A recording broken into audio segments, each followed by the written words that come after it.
Imagine a kingdom so wealthy that one man's journey changed the economy of entire countries. More than 700 years ago, in West Africa, the Mali Empire became one of the richest and most powerful kingdoms in history. At its peak, during the 14th century, Mali controlled vast trade routes stretching across the Sahara Desert and possessed enormous reserves of gold, one of the world's most valuable resources.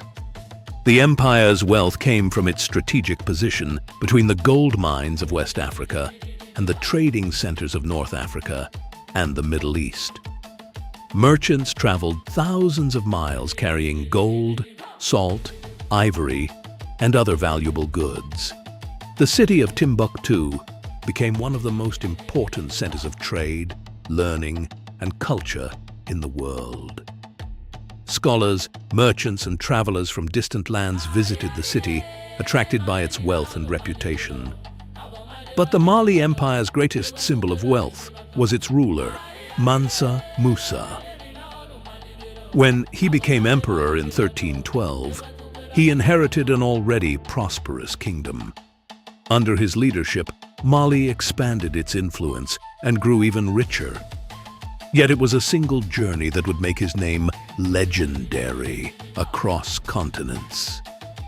In 1324, Mansa Musa embarked on a pilgrimage to Mecca, a journey known as the Hajj. He traveled with a massive caravan consisting of thousands of attendants, soldiers, servants, and camels carrying enormous quantities of gold. Contemporary accounts describe a procession so large and extravagant that it stunned everyone who witnessed it.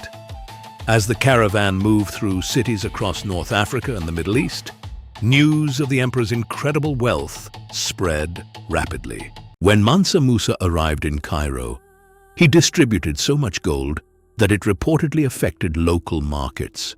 Historians believe the sudden influx of gold reduced its value in the region for years. Few rulers in history have ever demonstrated wealth on such a scale. His journey attracted international attention and introduced many people outside Africa to the existence of the Mali Empire. The empire was more than just rich. Mansa Musa invested heavily in education, architecture, and religion. He commissioned mosques, schools, and libraries throughout his kingdom. Timbuktu grew into a renowned center of scholarship where students studied mathematics, astronomy, law, and theology.